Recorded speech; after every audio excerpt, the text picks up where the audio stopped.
In Murrindindi Shire, it's business as unusual, and right now our local businesses need you. Every dollar you spend locally helps business owners support their family, other businesses and you. Shop local, shop Dindi. Visit dindidirectory.com.au. Welcome to Dindi Live, presented by Murrindindi Shire Council. Simulcast on UGFM in your local area. Dindi Live would like to introduce Joe Talia. Hi, welcome to Dindi Live. Joe Talia here. I'm going to play a bunch of original stuff, but it's mainly improv. The first ones, they're all in demented keys. This one's in the key of E, and it's on this guitar that I call Shiny. So let's have a put on the slide.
this new guitar, G tuning, open G. This guitar I call Bluey, and we're going to do some traditional old blues in G. Let's see how it goes.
Back again. Woody this time. Let's try something in standard tuning. See how we go.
you for listening, all the Dindi Live people.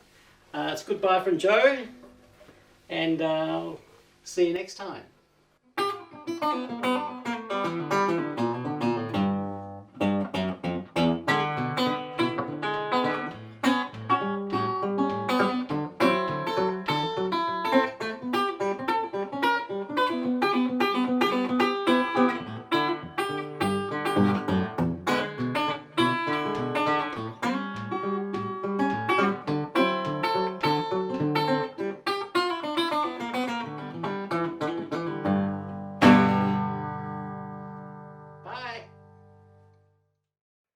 Up next, we talk to Noel Stevenson about her work.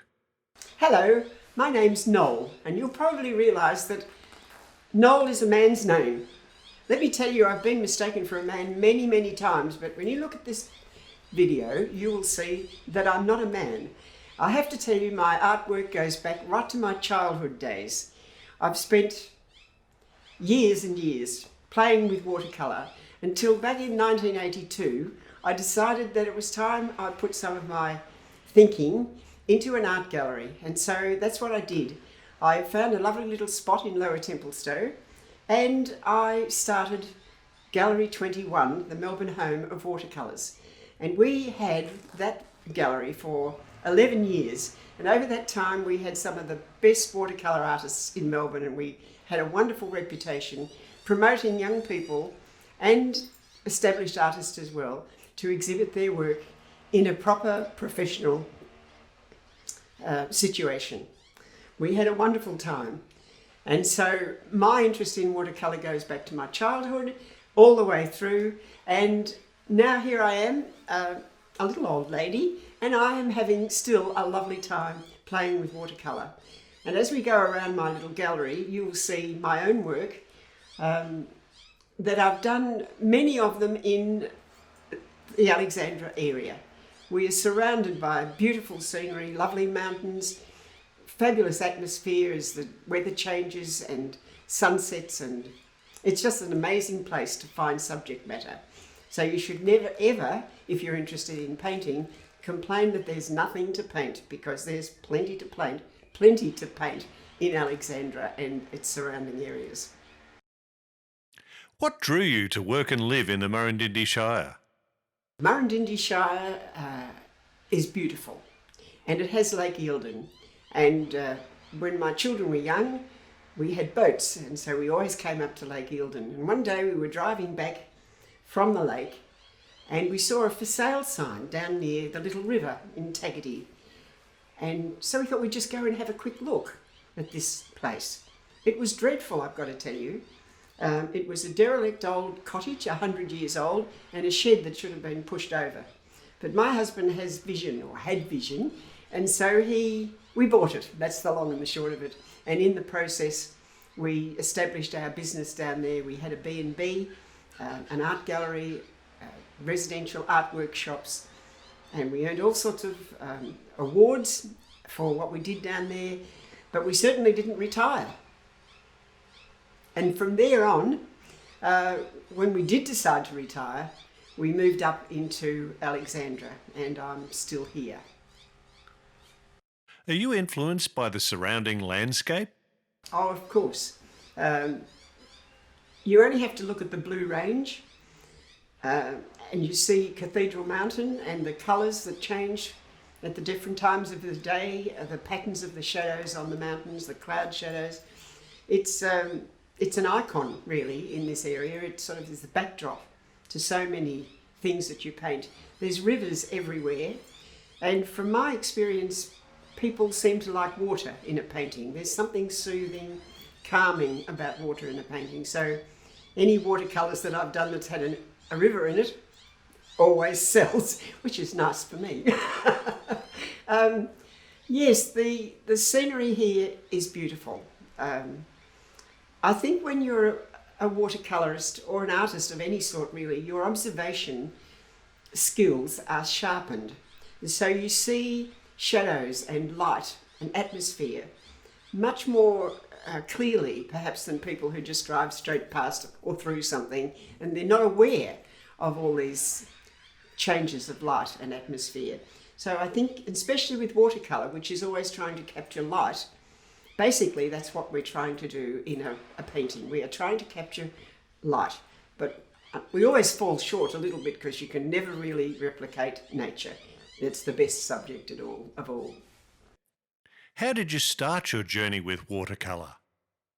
Well, do you really want to know? Because I was a sickly child, and when I was young, there were no things like penicillin or antibiotics, so you rested. You had to rest in bed, and so I spent a lot of my childhood in bed resting. It's a word I despise. I hated resting. But so while I was in bed, not allowed to get out and play and do all the things that young people want to do, I drew. I drew horses, I drew ladies, I drew pictures out of magazines and newspapers, and I just seemed to always have a pencil and paper in my hand. And then further down the track, some kind person gave me a little tin of watercolours, and I fiddled around with those until I got into my teens. And then I got married. Now that stops you from doing all the things that perhaps you want to do, because I was really good at having children. So I had 4 of those, and my painting and my interest in art went in the back burner. I might tell you, in between all this, I was very involved with playing the piano, and that also took a back burner. I'd studied it, but I didn't do anything really with it because I got married and had all these children. Anyway, to cut a long story short, I was in the country visiting relatives one weekend, and I fell over something, and I severely damaged my ankle, and I nearly went mad at home on crutches. Everybody flew out the door and said, "Have a good day, Mum." And Mum was there on her crutches, very frustrated. And so I got out this little tin of watercolour painting paints that had been hiding in a cupboard, and it changed my life. It opened a door to a totally new world for me. So I started to have a few lessons, and then I think we got to 1982, and that was when I opened the gallery. Well, sorry, it was 1981 I opened the gallery, and I sold it in 1992. I think because nobody else was promoting watercolour artists at the time, all the pundits said you wouldn't survive promoting one form of art. But I thought, well, nothing ventured, nothing gained, and so that's what I did. I concentrated on promoting some very talented young people, and as I said before, professional artists, and it took off, and we had a very, very good reputation for watercolour paintings in the gallery. I think Melbourne has some of the best watercolour artists in Australia. It's because of our climate, apart from anything else. And while we might be rubbish for the 4 seasons in one day, we get this opportunity to have variance. And it doesn't matter where you go in Victoria, you'll find beautiful scenery to paint. And there's a lot of other things that you can paint. People concentrate on flowers and they do botanical art and all that sort of thing. But I just find that the landscape out here is just amazing. And so that's what I've done. I've concentrated on landscape paintings. I'm probably described as a traditional artist. I've never really understood modern art, but that's another story. I just think that watercolour is the most challenging medium. It sorts people out. There's a discipline required. They don't look difficult. In fact, sometimes they don't really take very long to paint. It's the in-between time, the discipline of knowing when to start, when to stop, when to finish, a very important lesson to learn. So that's my interest in watercolour. It's been a passion, I think, and if you have that passion, it carries the day. How important is art in regional communities? Well, it brings people together. Art brings people together. When we ran the art workshops down at Taggart, we had people who came from all over Australia, from New Zealand. We had a lady from Singapore. They all have this common goal and common desire to improve on what they're already doing. And often people belong to art societies, and particularly in small communities, they gravitate to each other. But often they're being taught or directed or instructed with demonstrations from amateur artists. So when you get the opportunity to see a professional artist at work, grab that. You might only glean one or two things, but in country areas like we are in Alexandra,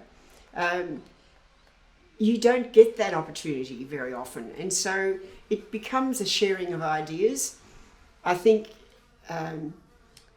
everybody approaches their art from their own personal journey, and it becomes then a meeting of minds. It doesn't matter what walk of life you come from, but if you become involved in a small community group, it expands your knowledge and your awareness of things. You might only glean one or two little things, but it's valuable to your own work and your own development.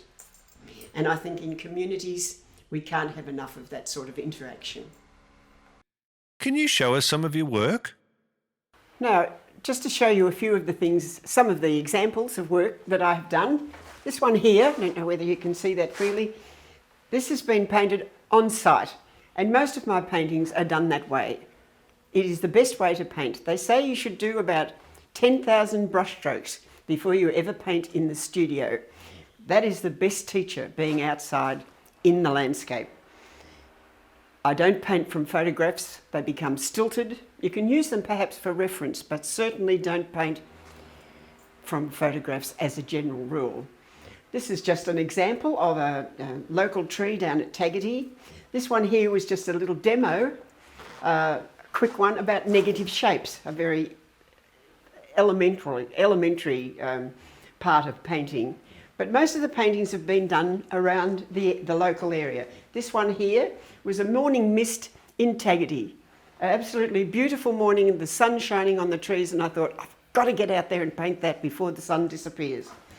This one here, I went down to Tasmania some years ago and I painted that, and the wind was howling. I hope it doesn't show that in the painting, but get out there and paint in the elements. Even if the flies are annoying you or it's too hot, put up an umbrella, anything, but learn to paint outside on site. These are just local ones heading up towards Eildon. That was a little farm I saw, and the other one is part of the river. I've got a couple of paintings that are not framed here, which might come up well. These were done as little demonstrations for a workshop I did at U3A. And this is on the way to Eildon. That's one way. And then I turned the car around and I did another one. And that's the other way. These were just little examples of using not too many colours. That's another mistake people make, that you think you've got to have every colour of the rainbow. Use the colours of the rainbow, but don't use them all at once. So that was just a study in yellows. Here was another little one, believe it or not. That's the chair outside the Seeker building. And the chair's there, but the rest of them is from my imagination. But that was done as an exercise as well. Here's another little one, was also an exercise in shapes and how you can use one shape in many different ways. So there's another one of the same thing. These are really just exercises, but you have to do a lot of those. There's no shortcuts to painting, especially in watercolour. As I said once before, it's a discipline of knowing when to start, when to stop and wait, and then when to finish. I like the paintings. I don't hang anything that I don't like. So there's a lot of paintings filling a drawer that should really be torn up. But basically, the ones that are framed, I'm happy with. I sometimes paint with flowers and floral work, but I think because there's so much challenge out there in the actual landscape area around Alexandra, as I said, it's beautiful. The subjects everywhere. That's probably why I stay with landscapes, basically. But if you follow your own rule and your own heart, your own disciplines, you'll enjoy whatever you're doing with your art.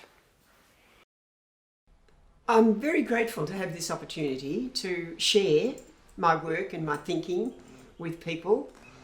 and I sincerely hope you've enjoyed what we've been able to show you. They're just examples of some of my paintings.